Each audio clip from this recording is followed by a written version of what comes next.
Hello बच्चों, क्या हाल चाल, कैसे हैं आप लोग सब। अभी आप लोगों के मन में कुछ और डाउट्स हैं। और मैं टेलीग्राम में बच्चों के साथ पूरा दिन चिपका रहता हूँ। तो मुझे पता है कि आपके अंदर क्या डाउट्स चल रहे हैं। अभी जो हाल फिलहाल दो डाउट चल रहे हैं बहुत ही गजब के, वो एक है कि आखिरकार ये डायरेक्ट एंट्री क्या होता है। और दूसरा डाउट ये है कि अगर मैं मई अटेम्प्ट में एग्जाम देने वाला हूँ, मई 27 में या उसके बाद, तो टैक्स का क्या करें। और बहुत ध्यान से सुनना, आज का ये वीडियो ये सारे के सारे कॉन्सेप्ट क्लियर कर देगा। पहली बात, ये डायरेक्ट एंट्री होता क्या है। डायरेक्ट एंट्री एक ऐसी चीज है जहां पर आप सीए फाउंडेशन को स्किप करके सीधे सीए इंटर के लिए बैठ सकते हैं, सर एग्जाम्स के लिए। अब पहले क्या होता था कि इसमें आर्टिकलशिप भी पहले करनी होती थी। अभी आईसीएआई बीकॉम या ग्रेजुएशन को एकदम सीए फाउंडेशन के लेवल पर लाना चाहता है, इसलिए उन्होंने ये आर्टिकलशिप भी हटा दी है। मतलब ये डायरेक्ट एंट्री के लिए एलिजिबल कौन है, ठीक है।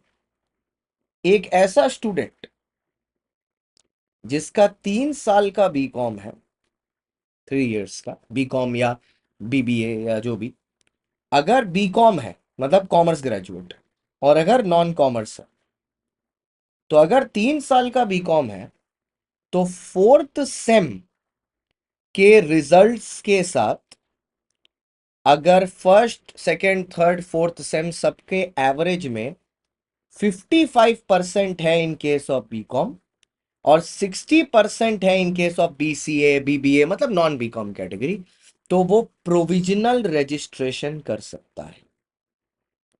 What is this provisional registration? कि आपने आईसीआई के साथ आज ही रजिस्टर कर दिया, और आप उनको बोलते हो कि भैया मैं 8 महीने का जो स्टडी पीरियड होता है, 8 महीने तक आप एग्जाम नहीं दे सकते चाहे फाउंडेशन से भी क्यों ना हो, ठीक है।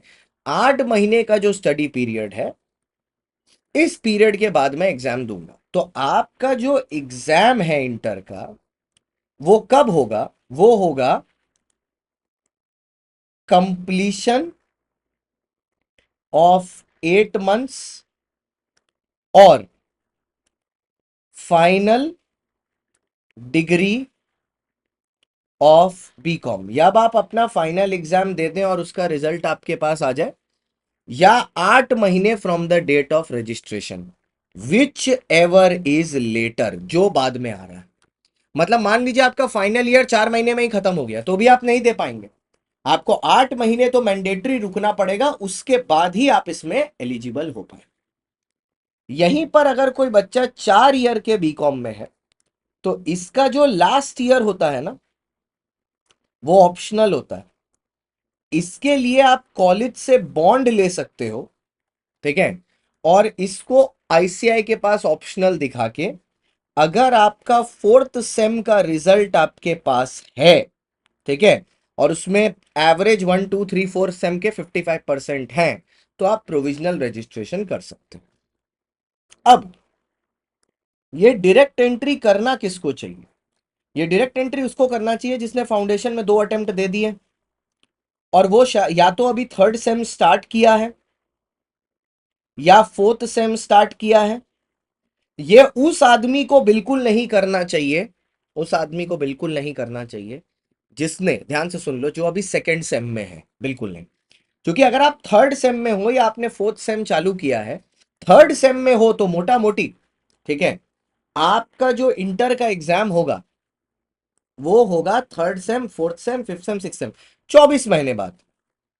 और अगर आप फोर्थ सेम में हो, तो उस केस में 18 महीने बाद। इतना प्रिपरेशन काफी होता है सीए इंटरमीडिएट लेवल के लिए, 24 और 18 रैंक लेके आने के लिए। अगर आप डायरेक्ट एंट्री से आ रहे हो, प्रोवाइडेड आपका बेस नहीं है, ये नहीं है, फाउंडेशन रूट से नहीं आ रहे हो, तो 18 से 24 महीना इन मोर देन इनफ। तो अगर आप थर्ड सेम में स्टार्ट कर रहे हो, फोर्थ सेम में स्टार्ट कर रहे हो, आपने ऑलरेडी फाउंडेशन के 2 अटेम्प्ट दे चुके हो, आपका नहीं हो रहा, 2 अटेम्प्ट हो गया या 3 अटेम्प्ट हो गया, तो आप उस केस में डायरेक्ट एंट्री के लिए अप्लाई कर सकते हो।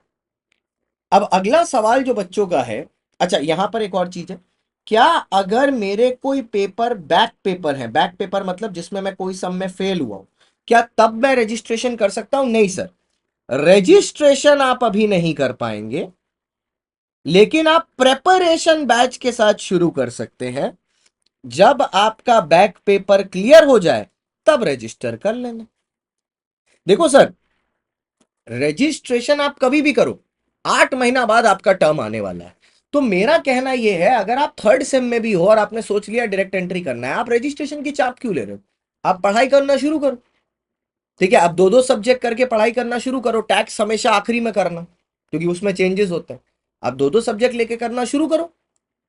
ठीक है, और वो दो दो सब्जेक्ट लेके जब आप करना शुरू करोगे तो बात क्या होगी, every 2 subjects if you start taking, तो आपको सफिशिएंट टाइम भी मिलेगा रिवीजन का। जब लास्ट में 1 साल बाकी हो आपकी ग्रेजुएशन खत्म होने की, तब रजिस्ट्रेशन डाल देना। रिजल्ट आया आईसीआई को देना, तुम एग्जाम देने बैठ जाना। प्रेपरेशन शुड स्टार्ट पहले, registration you can do later. इसीलिए पी पहले आता है और आर बाद में, रजिस्ट्रेशन बाद में, पहले पढ़ाई करो। अब बात करते हैं टैक्स के बारे में। देखिए, टैक्स जो पेपर है उसमें 2 पार्ट हैं, एक है डायरेक्ट टैक्स और एक है इनडायरेक्ट टैक्स।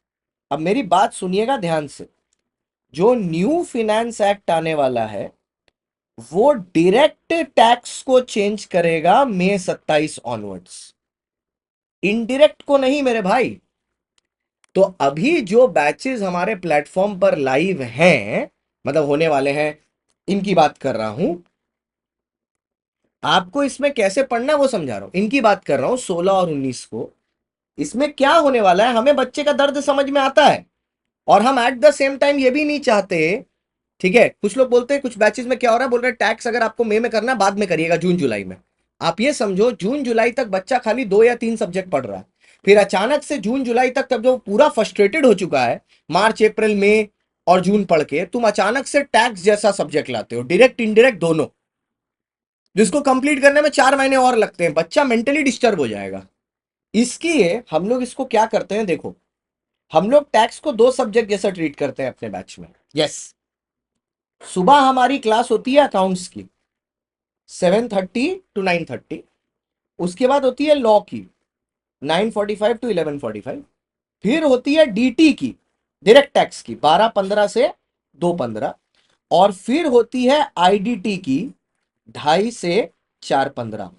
तो आप ये समझो कि आप अभी इसको मत करो अगर आप में हो, लेकिन इसको तो करोगे ही।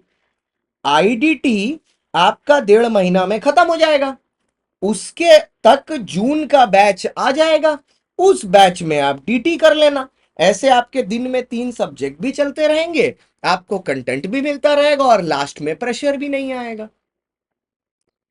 समझ में आई बात? और यहां पर जो एक बैच खाली है, यहां पर आप एसएम डाल लो, ग्रुप 2 का छोटा पेपर है, एसएम और एफएम दोनों 1.5 महीना में कंप्लीट हो जाएगा। जब तक डीटी आएगा तब तक ये दोनों कंप्लीट हो जाएगा।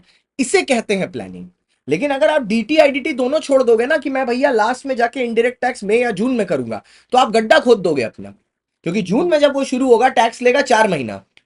ठीक है, अब गिनो तुम, अगर जून में वो शुरू हुआ, जून या जुलाई में, जून में भी नहीं शुरू होगा, मई में है, तो जून जुलाई में रिजल्ट आएगा, जुलाई में जाके टैक्स शुरू होगा। ठीक है, जुलाई अगस्त सितंबर अक्टूबर नवंबर, नवंबर तक चला जाएगा वो। अब तुम बोलोगे इसमें कौन सी बड़ी बात है? अरे बड़ी बात है भाई, तूने पढ़ना शुरू किया था मार्च में, नवंबर तक तू पढ़ रहा है, गलत है वो। ठीक है, जल्दी खत्म कर उसको। So how will you do it? आप आईडीटी अभी से शुरू करो। ठीक है, और टैक्स जिन लोगों को मई 27 में करना है वो बात को करेंगे। अब बच्चे बोलते हैं सर, अगर मैंने Jan 27 दिया और अटेम्प्ट लग गया तो मेरे को टैक्स वापस से। भाई तू इतना टेंशन क्यों लेता है? ऐसा थोड़ी ना है कि टैक्स में सब कुछ बदल जाएगा। जब तू जैन में पेपर दे के आएगा और अगर तेरे को लगा तेरा नहीं हुआ, मान ले ग्रुप 1, तो 50 नंबर का ही डीटी है ना, पूरा थोड़ी ना बदल जाएगा, प्रोविजन चेंज होंगे। फेब्रवरी मार्च अप्रैल तो है तेरे पास, कोई और सब्जेक्ट का तो तेरे को क्लास करना नहीं है, क्योंकि वो सब तुमने पहले ही कर लिया है।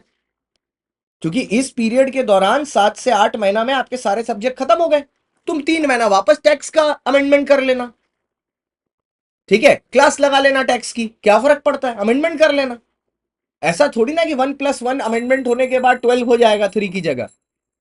तो फालतू नर्वस मत हो, इस चीज को ध्यान रखो भैया।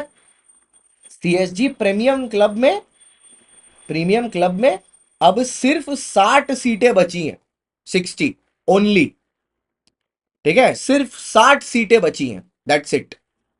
और बहुत सारे लोग कोड सीएसजी पर सब्सक्रिप्शन ले रहे हैं, लास्ट 60 सीट्स बची हैं। और भैया 15 महीना, 12 महीना, 18 महीना, 24 महीना सब पर फ्री बुक्स हैं, और 18 और 24 पर तो साथ में प्रीमियम क्लब भी है। अभी के अभी इस नंबर पर कॉल करें, तुम्हारी सारी परेशानी के लिए मैं यहाँ खड़ा हूँ, दोनों टीम का गारंटर मैं यहाँ पर खड़ा हूँ। और आज शाम को बैच लॉन्च में जरूर आना, जब आपको इस बैच का पूरा फ्लो समझा देंगे। Thank you so much for watching. मैं आपका दोस्त, आपका होस्ट, आपका एजुकेटर CS शाम तक। Bye bye.